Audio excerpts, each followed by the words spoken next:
Pain. We did the Great Divorce. We did the Screw Tape Letters.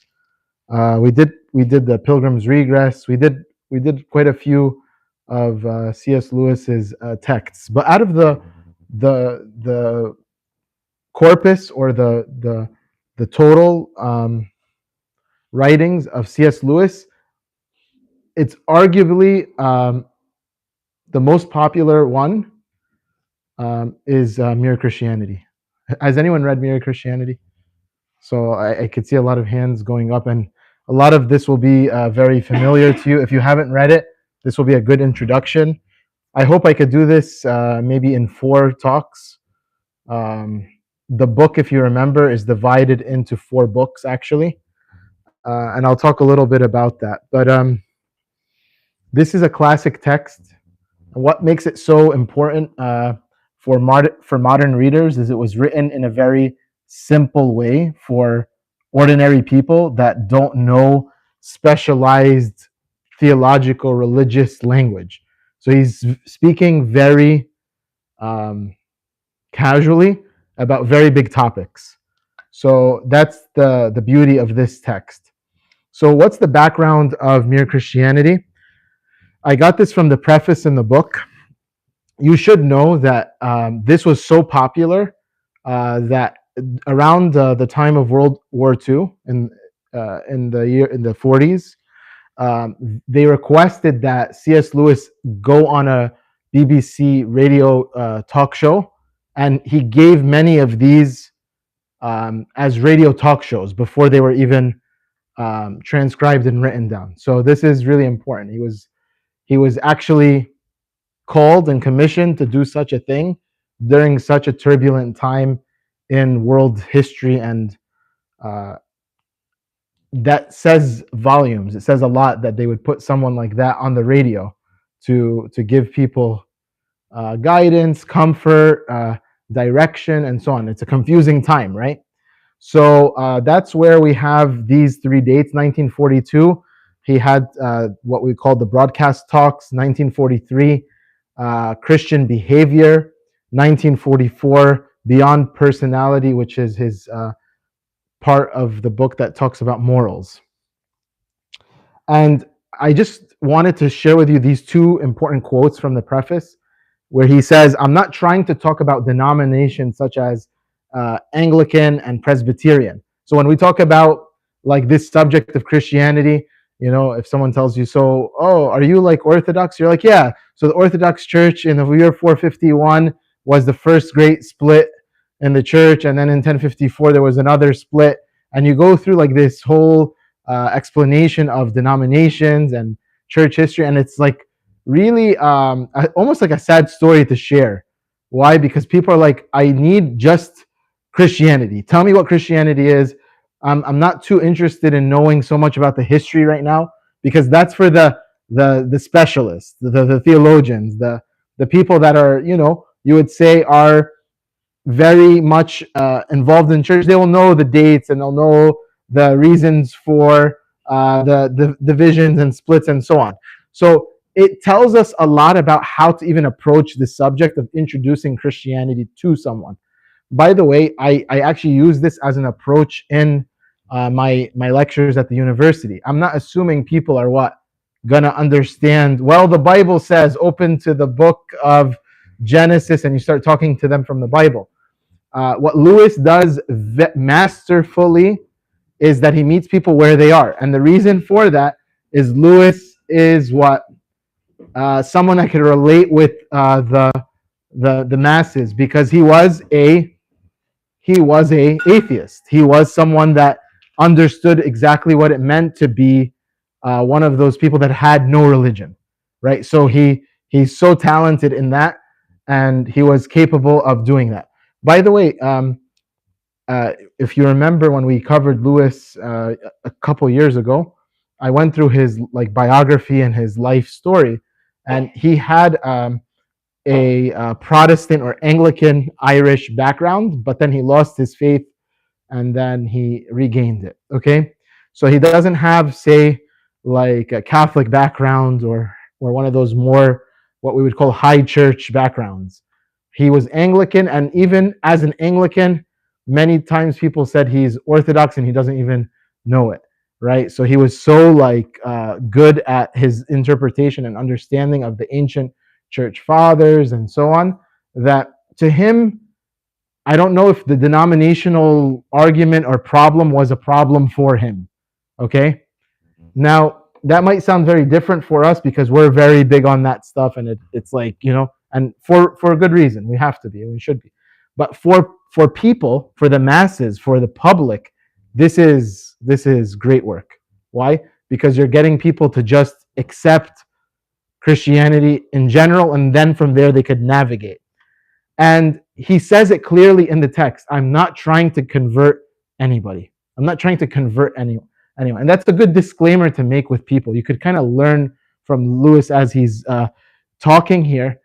It's sometimes very important to give that disclaimer to someone, because sometimes people get the feeling that you're just trying to get them to be like with you and like, yeah, I got one, I won one, or like, like you put them in your like card collection, and you're collecting something, or you feel like you got to catch them all, or you gotta you gotta save people, and you gotta you gotta knock door to door, and you gotta do all these sorts of things. But no, he's not trying to do that.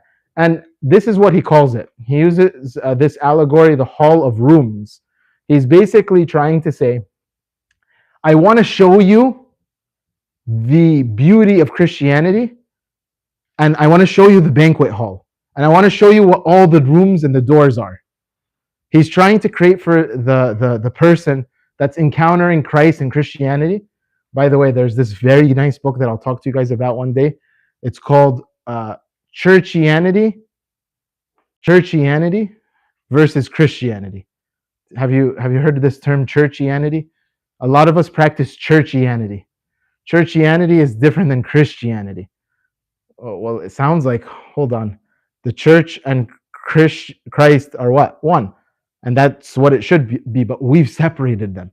We've made ecclesiology in the church something and Christ something, and it's kind of scary, especially when we get into this whole thing. Can Christ have many bodies? No, he has one body. So this whole thing about denominations and very fancy terminology, what he's trying to show is the following. There is something that is called heaven, and there's all these doors. Not that many doors or ways will lead you to heaven. We don't believe that, and he's not saying that either. But what he's trying to say is, I want to give you a map. I want you to navigate this. So he calls it the hall of rooms analogy. So as I said, Mere Christianity is divided into 4 books. I actually decided not to go in order. Today, what I'll be covering is book 2, which is titled What Christians Believe. It has 5 sections. So I'll be talking about 5 sections of book 2. Next time I'll probably do book 1, and then I'll go in order 3 and 4 after that. It's just too much to cover in one day, so I'm doing book 2 today. And so I wanted you to know that this is a very important book. And you could see here, book 1 says something about the right and wrong as a clue to the meaning of the universe. Book 2 is What Christians Believe. Book 3 is Christian Behavior. And book 4 is Beyond Personality, or the first steps of the doctrine of what? The Trinity. So here are the sections of book 2. And this is what I'll be talking about today, the 5 sections of book 2, which is What Christians Believe. Now, forgive me for my notes. These are really just my notes that I'm sharing with you. They're not edited in a way to present, but I was rushing. So just bear with me, and please stop me or ask any questions if something's not clear. He's basically saying that there's something called rival conceptions of God. So there's like lots of people that believe in God, and they have different ideas about God. And these sort of compete, and they could be like a rivalry. Could be between denominations, or it could even be much broader, between other religions. There's notions around God. The most famous one is the category, the classification of monotheistic religions and polytheistic religions. And that's where our minds usually go. Are you part of the religions of the world that believe in one God or many gods, right? If we could get from there, then we could now start talking a certain way, correct?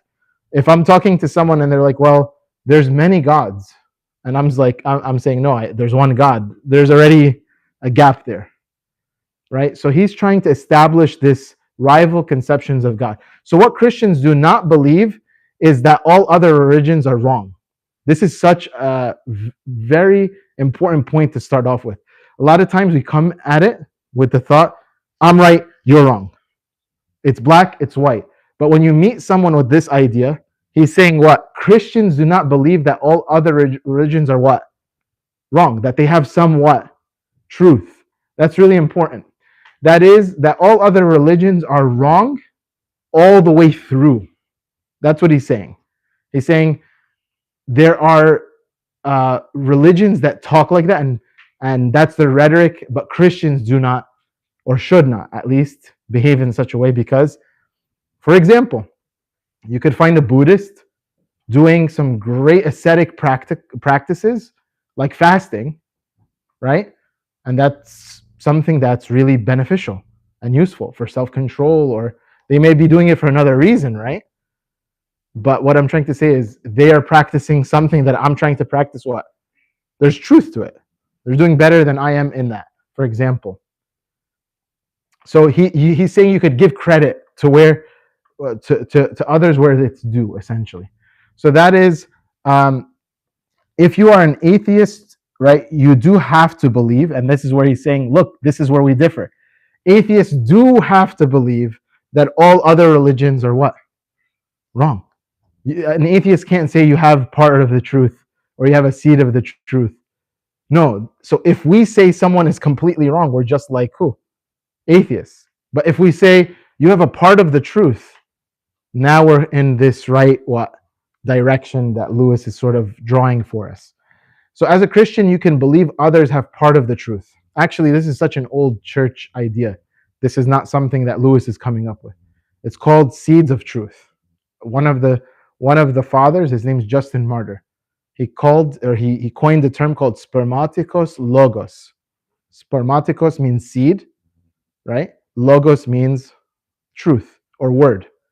So he's saying that other religions could have the seeds of truth. It's an ancient idea in the early church history. So it's there. It's not like, this is being made up. So there can be answers that are what? More right. And there could be answers or ideas that are what? More wrong. Now, remember how we were saying there are these rival conceptions of God? And we said, there could be a group that's monotheistic and polytheistic. Lewis shifts our attention to another very important group, which is the pantheists. What is pantheism? Right? Anyone ever hear of Mother Earth? Or, this idea that nature is what? God? That's what pantheism is. And it's more than that. So Lewis explains here, and he says there's another big division in religion other than monotheism and polytheism, known as pantheism, which is actually what Hinduism is. And he says that believing that God is beyond good and evil is not what the Abrahamic monotheistic religions believe. Some people, like the pantheists and Hindus and other world religions, they'll say God is beyond good and evil. It sounds good, right? He's above all this, right? So evil is not a thing, right? But what he's trying to say is the pantheists or Hindus or other world religions that embrace this idea is to say, not what the Abrahamic religions would say, which is God is good and evil is what? Bad, or what? The devil.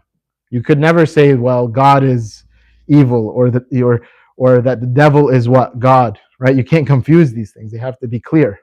So pantheists believe that God animates the universe, that he exists through the creation. Hence, you have the idea of Mother Earth and all this stuff. As you animate your body, and that way the universe is also an animation of who? God. So God in the universe. God, what? Created the universe like a painter, a designer. God is what we would say is what? Separate from the world And a pantheist can see something like that we were just saying, evil or bad, like corruption or sickness or suffering, like cancer. Oh, that could be God. Who's to say that's not God, right? That's what a pantheist could say, or a Hindu could say. Christianity is a fighting religion. This is what Lewis says, is a fighting religion in that he, that is God, made it good, but something made it go wrong or bad. So initially, everything was created good, right? You read that all the time in Genesis, and it was good, and it was good, and it was good, it was very good. And then you hear the story, and then what happened? Something bad happened. Something warped it. Remember, we talked about the painter. You know, God is the painter. Imagine the paint is wet, and then all of a sudden it gets smudged. Who did that? Can you say God did that? No. Something evil warped or tarnished the image, right? So if the universe has no meaning, then we should have never found out it has no meaning. I shared this quote this week on our group. A lot of you guys asked me, where's that coming from? That's when I was reading all this, so that's where that was coming from. Some people ask me, what does that mean? It's a little bit of a mental gymnastic here, but think about it. If the universe has no meaning, that's what people claim. They say there's no reason for it, there's no explanation for it, there's no cause, there's no designer, there's no creator. If the universe has no meaning, then we should never. So if that's true, if that's what people say and believe, if that's true, then we should never have found out that it has what. We wouldn't be busy talking about it. Why would we waste any time on this? It's like talking about unicorns. Imagine we're just talking about unicorns all the time. Well, if they don't exist, then why are we talking about them? You get what I'm saying? Why would we waste 2,000 years talking about some myth, right? It would die out after, some time, and then you'd revisit it and say, oh, well, some people believe this, but this is not the case. So that's section 1 of book 2, right? It's these rival conceptions of God. So now he goes into the second part, which is called the invasion. He's basically saying that something invaded this world. And that sounds like it makes sense now because of what? The idea of what? Evil and bad and the devil. So atheism is too easy to disprove. That's what he says in the beginning of this section. He's basically saying it's too easy to to argue with atheists. It's not even like a challenge. Not that he's trying to put people down. He's just saying it's weak in its arguments. It's not strong enough like Christianity is as a religion. So real things look simple, but they are really what? Not simple. And Lewis does a beautiful job explaining how complexity and simplicity are connected, right? You could look at something so simple, but that simple thing must mean it's what? Very complex. And you can look at a very complex thing like Jesus does all the time, and he what? Simplifies it. We were just talking about this in the Bible study, right? There's a ton of commandments, a ton of laws in the Old Testament, all this stuff. And then he's like, he hears from, right, the lawyer that says, oh, yeah, love God and love your neighbor. Done. Yep, true. Right? So simple, right? But it's what? It's really complex too and hard. So Christianity is a religion you could not just have what? Guessed or made up. I put the Trojan horse there because of invasion and all that. But something has invaded our world. Something has, a foreign force or object has invaded. And what do you think that is? Or who do you think that is? The devil, right? And this is what I was kind of touching on as well in the Bible study. Have you seen this picture before? Like God and the devil arm wrestling. This is really illustrating or capturing the idea of dualism. And sometimes we live our lives like this. We live our lives thinking, man, evil is evil. It's bad. It's hard to be good, right? And you make the devil to be like this equal with who? Like God. Like as it is in this picture. Like he's the same size, Actually, he even looks what? A little bit more jacked and intimidating than who Christ, right? So sometimes we're basically giving more power and authority to who? The devil than God. And this is called dualism. To put them even on an equal level, like playing field, is completely wrong. So dualism is about this idea of good and bad, right? You remember like these ideas in the movies or in cartoons when you're growing up watching these, moral dilemmas, and these like illustrations or these ideas of like someone trying to make the right decision, and then the angel pops up right next to them on the shoulder, and then the devil on the other, and like they do a dualism between what this angel and this devil, right? And like, don't do it, do it, don't do it, do it, and like you see that there's what like a little bit of a war going on, right? And to paint this picture as two equals is very wrong, because an angel is an angel, that was the original design, and a devil or a demon is a broken fallen angel. Can you imagine finding like something in nature, something so beautiful like a bird, right? And it has beautiful colors, and its wingspan is perfect, and it glides and flows a certain way. And then you see the same species of bird, and it's just banged up. You look at it and you're like, what happened to this thing? It's like wings are like this, like this. Its beak is like broken. Its eye is like down here and up there. Right? That's like the idea of a fallen angel. And you look at that, you're like, oh, this must be so much more dangerous, right? You get so afraid of something that looks warped.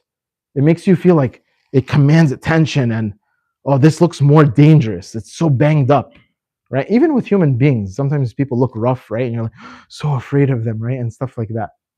But what was the original design, right? That should be actually what more intimidating. Why? Because that's the beauty, that's the design that it was created in. So this is what's interesting about dualism. Dualism is that evil thinks it's good, right? Evil is not like, well, I'm bad and I should lose. No. Evil actually thinks it's what? Right. And goodness and God is obviously what?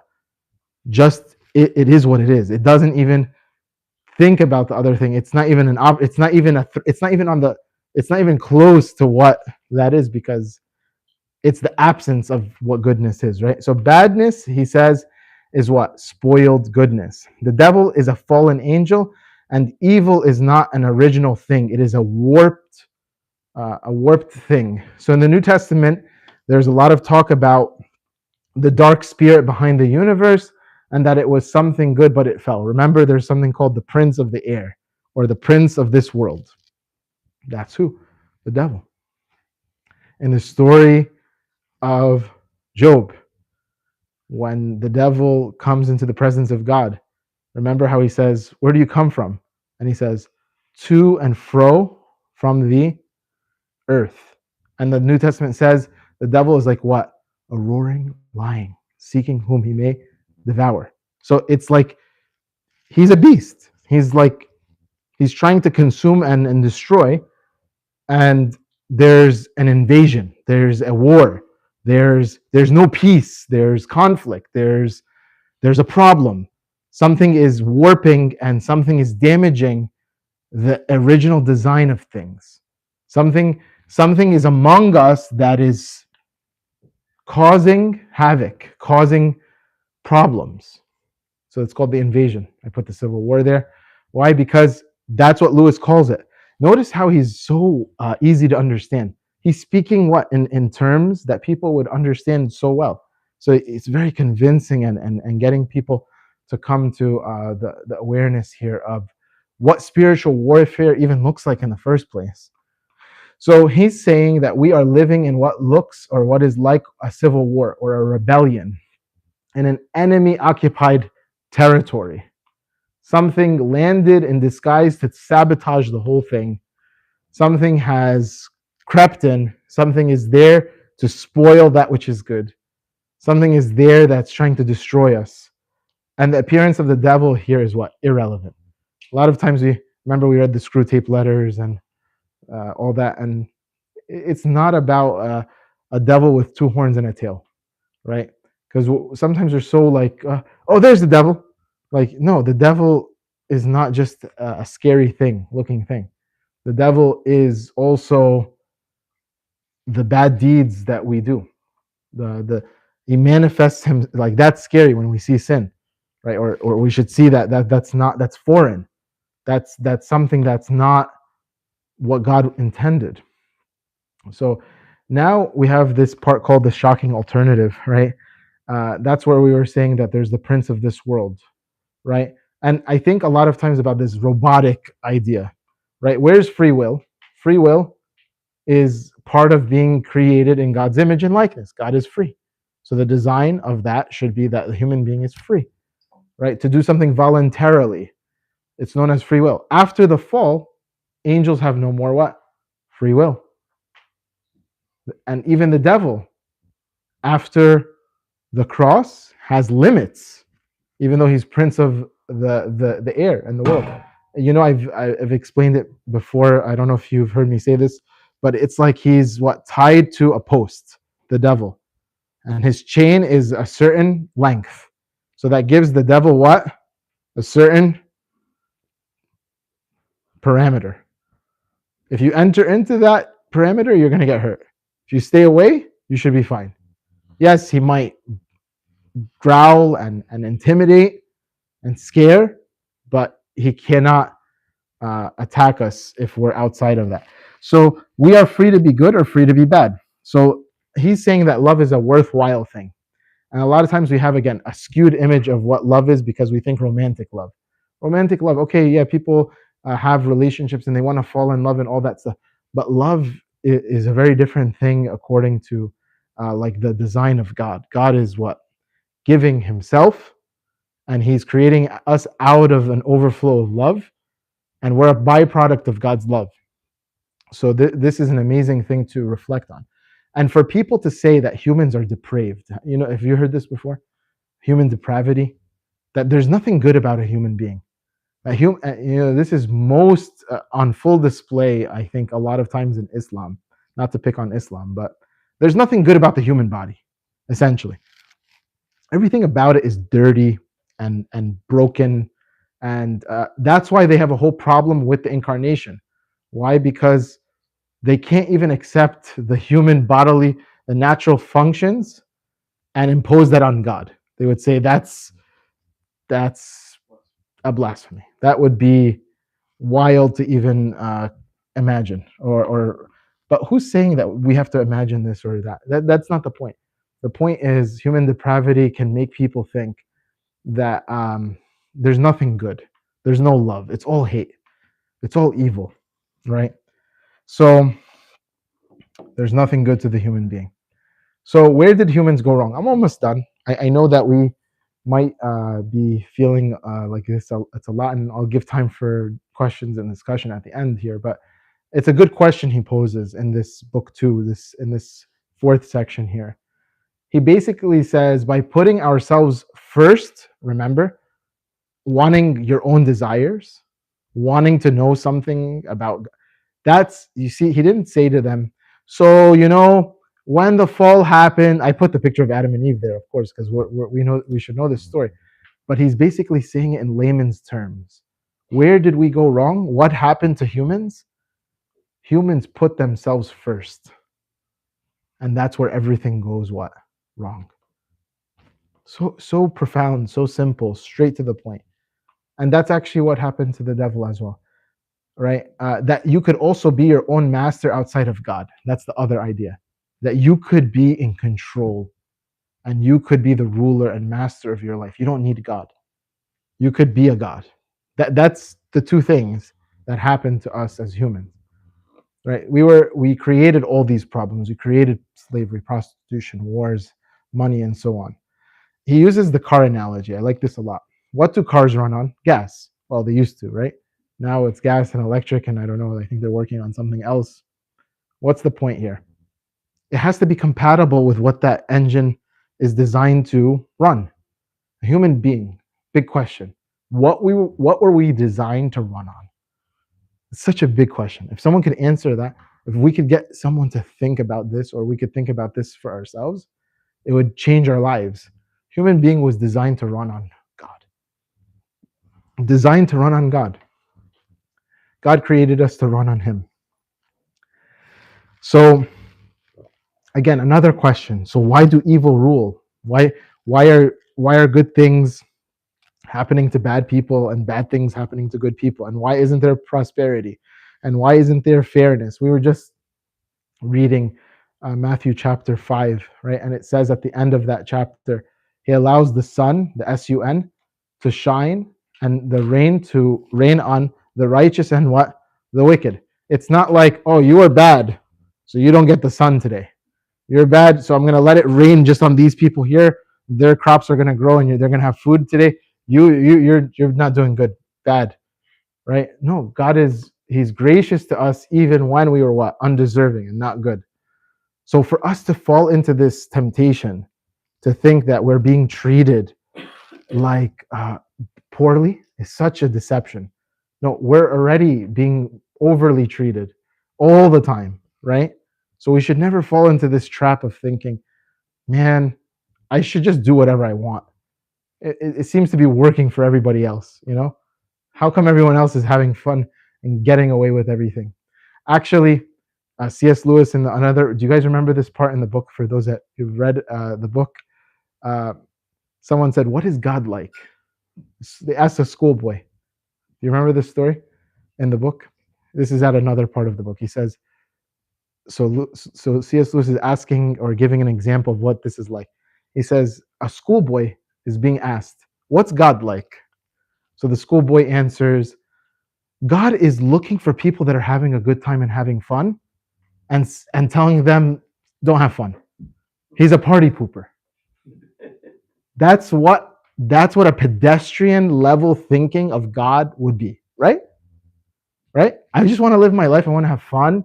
So God is this power or this force or this thing, and He's looking for anyone who's having fun. Right? If you're having fun, He's saying, don't do that. No. Right? Oh man, party pooper. Man, why'd you have to show up? Right? You just messed my plan up. I just wanted to do this for a little bit more. Why did you have to tell me? Why? Right? Because He's the designer, He's the creator. But no, that's not the idea. The idea is not that He's destroying our fun. He's showing us the instructions for how to live because He designed it. No, son, this is how you should do it. This is how this is why you should, this is why I created this, right? Not to just make us not have fun, right? Anyway, so he says a lot of very interesting things. Even when he's talking about sexual morality in book 3, I was listening to some ideas around this chapter because it got me thinking. There's such a strong connection between food and sexuality. Would you agree or disagree? There is, and sexuality. They're connected. That's why the church practices fasting too, and that's why some people say, "Oh, the fall must have been something sexual." No, the fall had everything to do with eating. It's connected. It's such a. We were saved by someone not eating. We were saved by someone restraining or abstaining. That was Christ. So what is he saying? He's like, look at what modern people do. Can you imagine? And this is unfortunately happening a lot. Like we play with pleasures. Do you know what I'm saying? We warp pleasures. Like, yeah, food is supposed to nourish us, but it's also what? Enjoyable, so we could actually do the thing, right? Sexuality is the same thing. We have to do the thing, but it's also what? Pleasurable. But then the devil warps the thing. He's like, it's so enjoyable, right? Right? So he's like, Lewis is talking about imagine a society or a culture that simply just takes food, puts it in its mouth, says yummy, and spits it out. Yummy, and spits it out. Isn't that what we do? Isn't that crazy? I feel like that's what's going on these days, right? It gets you thinking, right? We fail to understand the purpose of the design, and we play with the pleasure of the thing, and so we've warped the thing. Why? Because food has a function. It's to nurture us. Maybe we don't know how it nurtures us. I'm not a scientist. We're going to talk about that, right? But when a scientist says something, you just believe it, right? You're just like, oh yeah, scientists said that this is what it is, and it's like you don't see people doing experimentations. You don't see like someone, reads the calories on the label, right? Apparently there was some guy that figured out how to calculate calories. I don't know how he burned something, or I don't know, check the energy levels in a chamber. I don't know. There's some science. There's an experiment to it, right? I don't see you guys taking, your I don't know, your Oreos, right, and doing this experiment. You're like, yeah, truly, 500 calories. No, you just believe the label says this. The authority says this, right?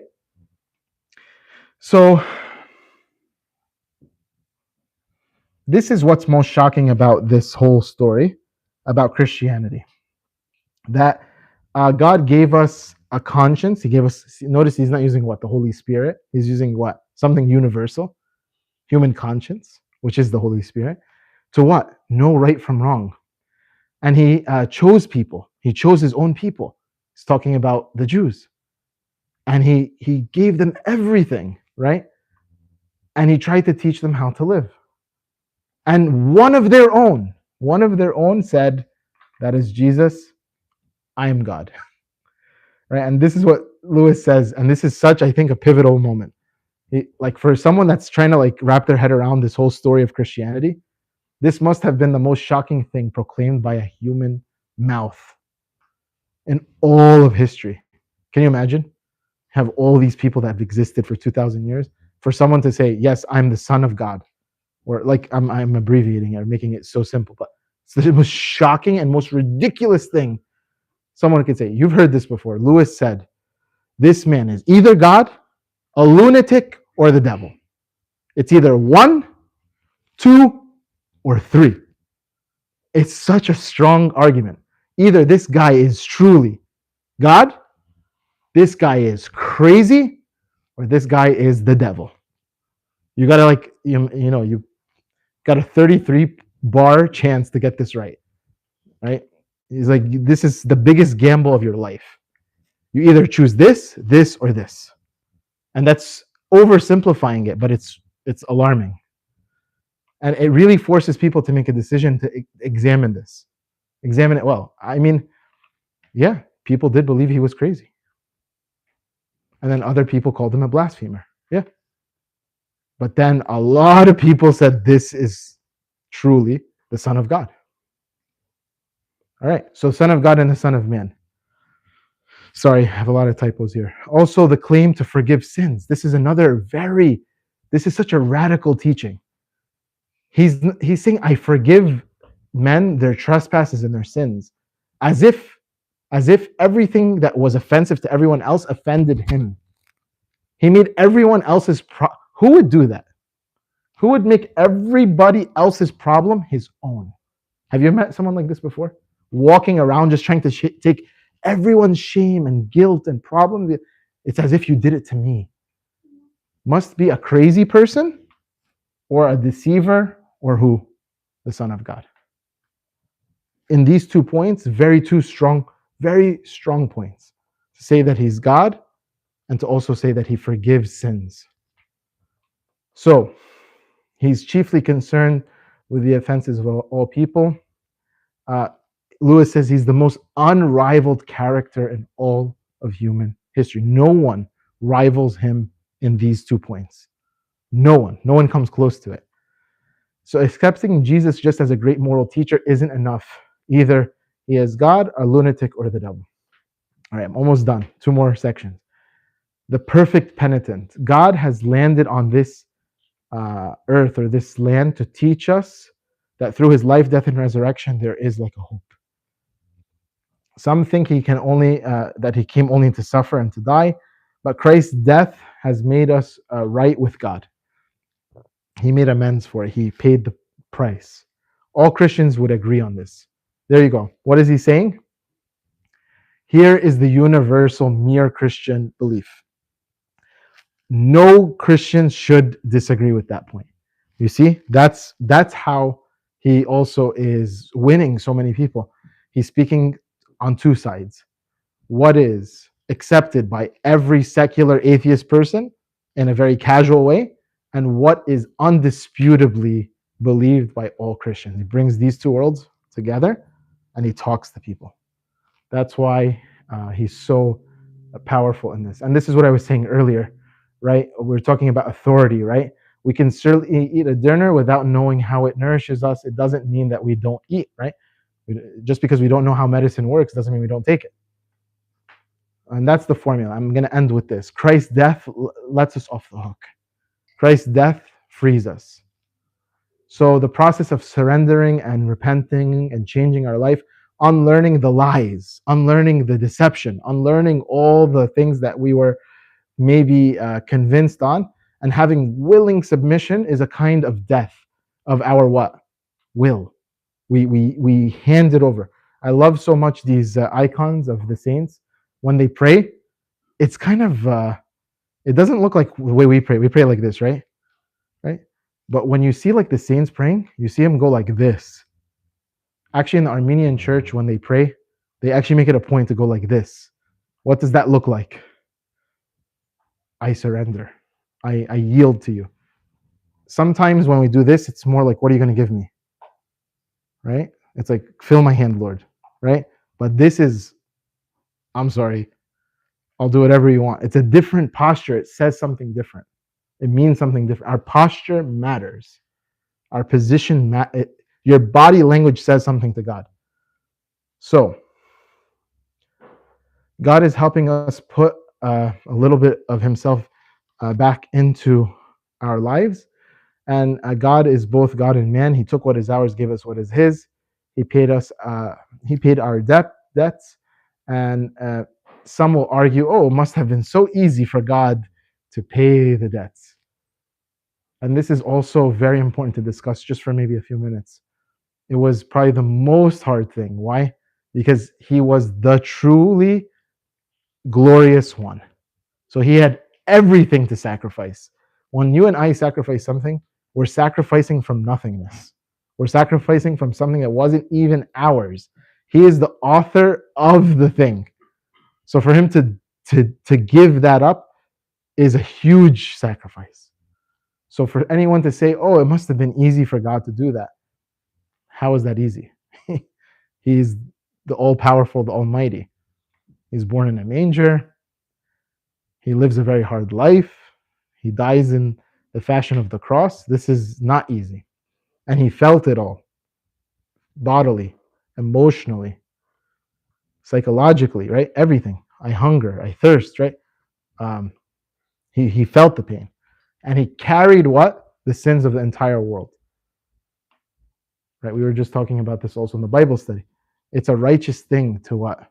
Not just bear your own sins, but the sins of others. Sometimes we're like, I'm just responsible for my own actions.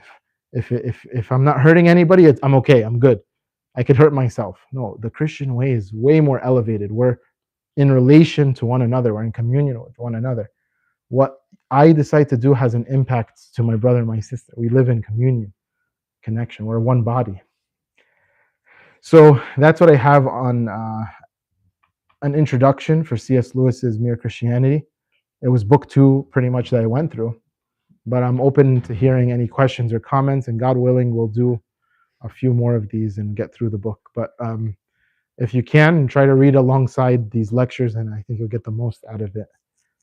Glory be to God forever, amen. Any questions or comments or thoughts? What were the other books that you mentioned from C.S. Lewis? Yeah, Tapes I have a flyer here that I'll share with you that we went through, but he has the Screw Tape Letters, the Great Divorce. These are very popular ones, especially around the topic of spiritual warfare.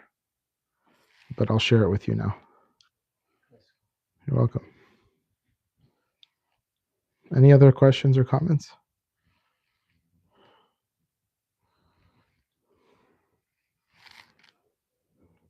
I forgot this slide, but it's okay. I kind of said this stuff already.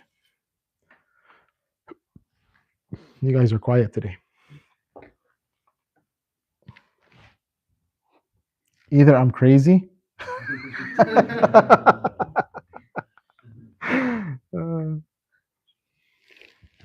an unrelated question. Yeah, go for it. The icon that had the soldier on the floor. What is that? This is the icon of the resurrection. This was the soldier at the tomb. Yeah. So it's depicting that he also was a witness of the resurrection. Yeah. And then you have people that say, no, they were in on it and they smuggled his body to India. I don't know. Yeah. There's actually like monuments in India saying Christ was here. Yeah, yeah. I saw a video. Of course, it would be good for tourism. But Egypt actually has it, right? Like Jesus was here. He actually was here. It- I don't know. It's exotic. It's like the most wonderful place you got at the time. It's where all the spices are.